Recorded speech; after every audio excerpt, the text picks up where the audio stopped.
Hello friends, welcome to Homemakers Bowl. நம்ம இன்னைக்கு பார்க்க போறது லஞ்ச் பாக்ஸ் சீரிஸ்ல ரெண்டு ரைஸ் தான் பார்க்க போறோம். கொத்தமல்லி சாதமும் கத்திரிக்காய் சாதமும் லாஸ்ட் வீடியோவோட கண்டினியூஷன் தான் இது. வாங்க இப்ப கத்திரிக்காய் சாதம் எப்படி செய்யறதுன்றத பார்க்கலாம்.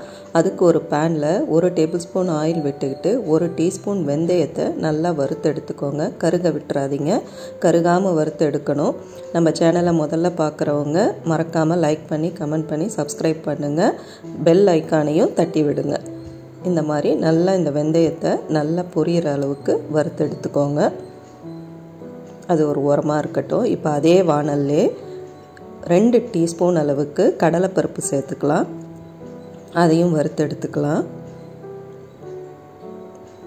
ரொம்ப கருகாமல் நல்ல மிதமான சூட்டில் வச்சு வறுத்து எடுங்க.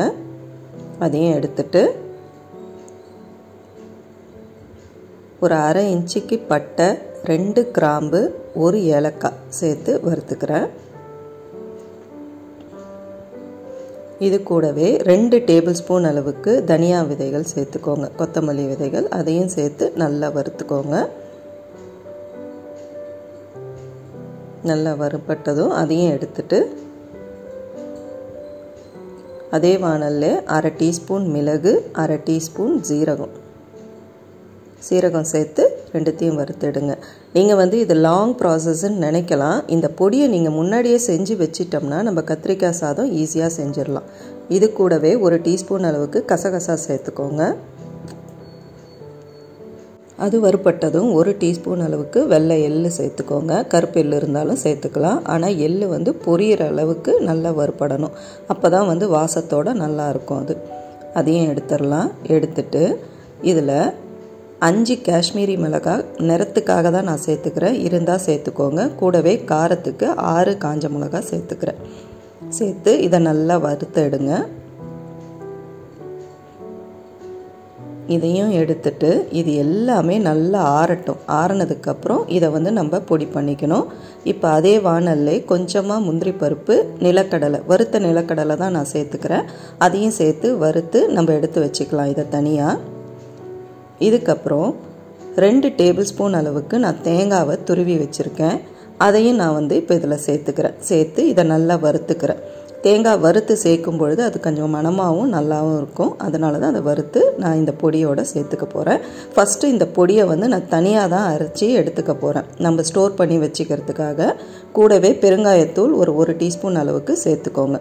இந்த மாதிரி அரைச்சிட்டு வந்துடுங்க. நல்லா கொரகொரப்பாக அரைச்சிக்கோங்க. இதை நம்ம தனியாக ஷெல்ஃபில் ஸ்டோர் பண்ணி வச்சுக்கலாம். ஃப்ரிட்ஜ்லேயும் வச்சுக்கலாம். 2 வாரம் போல் வச்சுக்கலாம்.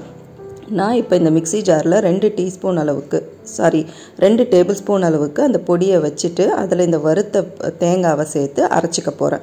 தேங்காய் சேர்க்கறதுனால தான் நான் உங்களுக்கு தனியாக இந்த தேங்காவை வறுத்து நான் சேர்த்துக்கிறேன். சரிங்களா? இந்த பொடி தனியாக இருக்கட்டும். இப்போ நான் செய்ய போகிற இந்த 1 கப் ரைஸுக்கு இந்த காரத்துக்கு இந்த பொடி கரெக்டாக இருக்கும். அதனால் இந்த 2 டேபிள் ஸ்பூன் நான் நிறுத்திட்டு நான் அதில் தேங்காய் சேர்த்துக்கிறேன். நீங்கள் அதுக்கு தகுந்த மாதிரி நீங்கள் பொடி செஞ்சு வச்சுக்கிட்டு பொடியை மட்டும் எடுத்து தேங்காவை சேர்த்து அப்பப்போ அரைச்சி இந்த சாதத்தை ஈஸியாக நீங்கள் செஞ்சிடலாம். இந்த பொடியை மட்டும் முன்னாடி ரெடி பண்ணி வச்சுக்கோங்க. அவ்வளோதான். இப்போ 2 டேபிள் ஸ்பூன் அளவுக்கு எண்ணெய் விட்டுக்கிட்டு 1 டீஸ்பூன் கடுகு தாளிங்க. எண்ணெய் காஞ்சதும் கூடவே கொஞ்சமாக நான் ஒரு 1/2 கேப்சிகம் குடமிளகாயை நீளமாக நறுக்கி வச்சுருக்கேன். அதையும் சேர்த்துக்கிறேன். இப்போல்லாம் சாம்பார் சாதத்தில் கூட குடமிளகாவை சேர்க்குறாங்க. டேஸ்ட் நல்லா தான் இருக்குது. நான் அதனால தான் சேர்க்குறேன். விருப்பம் இருந்தால் சேர்த்துக்கோங்க. கூடவே ஒரு 4-5 கத்திரிக்காய், நல்ல பெரிய கத்திரிக்காவாக இருந்தது. அதை நல்லா சன்னமாக நீளமாக நறுக்கி சேர்த்து வதக்கிக்கோங்க. நல்லா இது எண்ணெயில் நல்லா வதங்கி வரணும். இதுக்கு தேவையான உப்பை சேர்த்துக்கோங்க. இந்த மாதிரி பொடியை மட்டும் ரெடி பண்ணிட்டோம்னா இப்போ இந்த 2 பொருள் தான் நம்ம அரிஞ்சு இந்த மாதிரி வதக்கணும். சீக்கிரமாகவே காலை நேரத்தில் ரஷ் ஹவர்ஸில் நம்ம இதை செஞ்சிடலாம். பாருங்கள், கத்திரிக்காய் நல்ல சுருளாக வதங்கி வந்துடுது. இப்போ 2 டேபிள் ஸ்பூன் அளவுக்கு புளி தண்ணி, புளிப்புக்காக இதை நம்ம சேர்க்குறோம். நம்ம தக்காளி சேர்க்கலாம் இல்லையா? அதனால் இது புளிப்புக்காக நம்ம சேர்க்குறோம். உங்களுக்கு தேவையான அளவுக்கு சேர்த்துக்கோங்க. சேர்த்து இதை நல்ல சுருளை வடிஞ்சு வரணும். அது வரைக்கும் நல்லா வதக்கி விடுங்க. புளி வாசனை போகணும். நல்லா வதங்கினதுக்கப்புறம் நம்ம எடுத்து வச்சுருக்கிற 2 டேபிள் ஸ்பூன் பவுடர் ப்ளஸ் அந்த தேங்காய் அதையும் சேர்த்தா இப்போ 4 டேபிள் ஸ்பூன் அளவுக்கு ஆகும் இல்லையா? அதையும் சேர்த்துட்டு கூடவே இந்த வறுத்து வச்சுருக்கிற முந்திரி, நிலக்கடலையும் சேர்த்து நல்லா வதக்கி விடுங்க. நல்லா இதில் மிக்ஸ் ஆகி நல்லா வதங்கி வரணும். இந்த ஈரப்பதம் இல்லாமல் நல்லா வதங்கணும். வதங்குற அளவுக்கு நல்லா சேர்த்து வதக்கிக்கோங்க. நல்லா வதங்கினதுக்கப்புறம் நம்ம எடுத்து வச்சுருக்கிற 1 கப்பு சாதம், இது வந்து கண்டிப்பாக வந்து எனக்கு வந்து ஒரு 1.25 கப்பு அளவுக்கு கூட இருந்தது. இப்போ இந்த கத்திரிக்காய்க்கு நான் சொல்கிறது, நீங்கள் வந்து உங்கள் வீட்டில் செய்கிற அளவில் கூடுதலாகவோ குறைச்சலாவோ இந்த கத்திரிக்காய் பவுடர் எல்லாமே நீங்கள் மாற்றிக்கலாம். இப்போ நல்லா கிளறி எடுத்தோம்னா நம்ம கத்திரிக்காய் சாதம் சூப்பராக ரெடி ஆகிடும். கூட கொத்தமல்லி இலையை தூவி இறக்குங்க. நல்லா கிளறிட்டு இது அடுப்பை ஆஃப் பண்ணிவிட்டு கூட நீங்கள் கிளறலாம். இந்த மாதிரி கத்திரிக்காய் சாதம் பசங்களுக்கு கொடுத்து அனுப்புங்க. பட்டை கிராம்பு சேர்க்கறதுனால டேஸ்ட்டு நல்லாவே இருக்கும். இப்போ வந்து அடுத்து நம்ம கொத்தமல்லி சாதம் நம்ம பார்க்கலாம். அதுக்கு ஒரு மிக்ஸி ஜாரில் 1/2 இன்ச்சு அளவுக்கு இஞ்சி தோல் நீக்கிட்டு சன்னமாக கட் பண்ணி சேர்த்துக்கோங்க. 3 பச்சை மிளகாய் சேர்த்துக்கோங்க. கூடவே 1/2 மூடி லெமன் அளவுக்கு புளி எடுத்திருக்கேன், அதையும் சேர்த்துக்கிறேன். 5 சின்ன வெங்காயம் சேர்த்துக்கோங்க. பெரிய வெங்காயம் இருந்தால் 1/2 வெங்காயம் சேர்த்துக்கோங்க. கூடவே 6 பூண்டு பல் தோல் நீக்கிட்டு சேர்த்துக்கோங்க. இப்போ இதில் 1 கைப்பிடி அளவுக்கு ஃப்ரெஷ்ஷான கொத்தமல்லி சேர்த்துக்கிறேன். கொஞ்சம் பழுப்பாவோ அழுகி இருந்தாலோ சேர்க்காதீங்க, டேஸ்ட் மாறிடும். அதனால் ஃப்ரெஷ்ஷான கொத்தமல்லி சேர்த்து நல்ல மையாக அரைச்சி இதை ஒரு ஓரமாக எடுத்து வச்சுக்கலாம். இப்போ ஒரு பேனில் 3 டேபிள் ஸ்பூன் அளவுக்கு எண்ணெய் விட்டுக்கோங்க. 1 டீஸ்பூன் கடுகு தாளிங்க,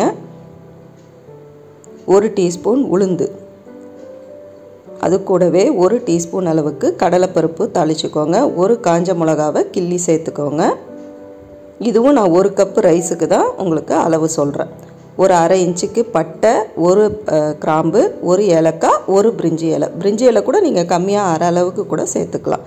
கருவேப்பிலை சேர்த்துட்டு அதே நிலக்கடலை 2 டேபிள் ஸ்பூன் அளவுக்கு நிலக்கடலை சேர்த்துக்கோங்க.